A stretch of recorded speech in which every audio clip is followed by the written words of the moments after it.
দক্ষিণ দিনাজপুরের Balurghat B Ed college 2025 থেকে 26 শিক্ষাবর্ষ থেকে 2029 থেকে 30 শিক্ষাবর্ষ পর্যন্ত স্বশাসিত কলেজের স্বীকৃতি পেল ইউজিসি এর ঘোষণায়। বুধবার কলেজের সভাকক্ষে এক সাংবাদিক বৈঠকের আয়োজন করা হয়। অনুষ্ঠানে উপস্থিত ছিলেন দক্ষিণ দিনাজপুর বিশ্ববিদ্যালয়ের উপাচার্য অধ্যাপক ডাক্তার প্রণব ঘোষ, বিধায়ক ডাক্তার অশোক কুমার লাহিড়ী, প্রাক্তন সাংসদ রনেন বর্মন সহ বিশিষ্ট ব্যক্তিরা।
সম্মানীয় যারা অতিথি রয়েছে, আমি প্রথমে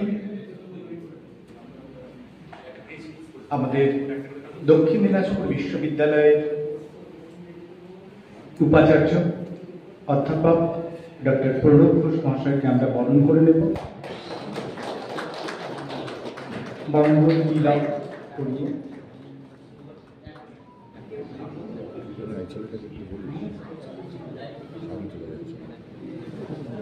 পুষ্পস্তবক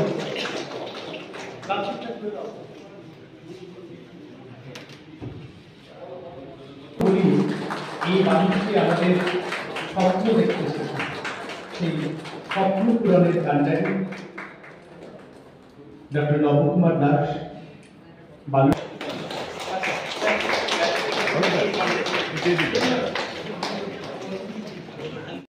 দক্ষিণ দিনাজপুর বিশ্ববিদ্যালয় মঞ্চে আর একজন পূর্বগমনে উদিত সূর্য হয়ে আমাদের সামনে আছেন। ভারতবর্ষের অর্থনীতির উল্লেখযোগ্য ব্যক্তিত্বের একজন অশোক লাহিড়ী মহাশয়, আর একজন আপনারা জানেন যে দক্ষিণ দিনাজপুর জেলার তথা অযোধ্যা পশ্চিম দিনাজপুর জেলার এখন নয়, সমগ্র উত্তরবঙ্গ জেলার চলমান ইতিহাস বলতে গেলে সেন বংশ বলুন, আত্রের গল্প বলুন বা অন্য যে বইগুলো, সেই বইগুলো লেখক উনি, তিনি অন্য আর কেউ নয়, এই বালুরঘাট বিএড কলেজ যখন